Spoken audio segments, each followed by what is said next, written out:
আকাশে গর্বের গর্জন আর প্যারেড গ্রাউন্ডে বাংলাদেশ বিমান বাহিনীতে সদ্য কমিশনপ্রাপ্ত ক্যাডেটদের দৃপ্ত পদচারণা। আকাশ জয়ের স্বপ্ন নিয়ে বিমান বাহিনীতে ভর্তি হওয়া ৪৬ জন ক্যাডেট কমিশন লাভের মধ্য দিয়ে নতুনভাবে যুক্ত হলেন স্বদেশ প্রতিরক্ষার কাজে।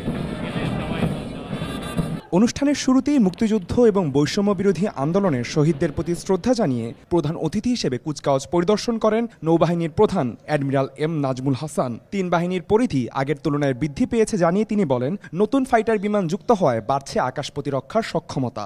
অতীতের যে কোনো সময়ের তুলনায় বর্তমানে সেনা, নৌ ও বিমান বাহিনীর মধ্যকার স্পিরিট অফ জয়েন্টনেস এবং পারস্পরিক সুসম্পর্ক অত্যন্ত সুদৃঢ়। আগামী দিনের যে কোনো চ্যালেঞ্জ মোকাবেলায় সেনা, নৌ ও বিমান বাহিনীকে আরও আধুনিক এবং সক্ষম বাহিনী হিসেবে গড়ে তুলতে আমরা বদ্ধপরিকর। পরবর্তীতে প্রশিক্ষণকালীন কৃতিত্বের জন্য নবীন অফিসারদের মাঝে ট্রফি ও ব্যাজ বিতরণ করে দেওয়া হয় সম্মানসূচক তরবারি।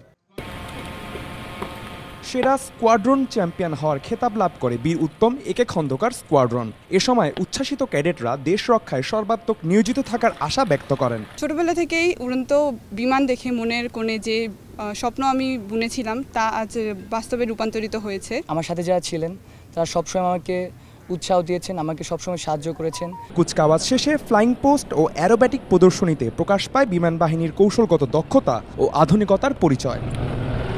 দৃঢ়ভাবে আজকে যারা প্যারেড গ্রাউন্ডে মার্চ করেছেন, বাংলার আকাশ সীমার আগামী দিনের রক্ষক তারাই। বাংলার আকাশ রাখিব মুক্ত এমন অঙ্গীকার নিয়ে আধুনিক বিমান বাহিনী গঠনে তাদেরই অগ্রযাত্রা নিয়ে আসবে নতুন করে প্রত্যয়। বাংলাদেশ বিমান বাহিনী একাডেমি থেকে আদনান তুর্য, সময় সংবাদ, যশোর।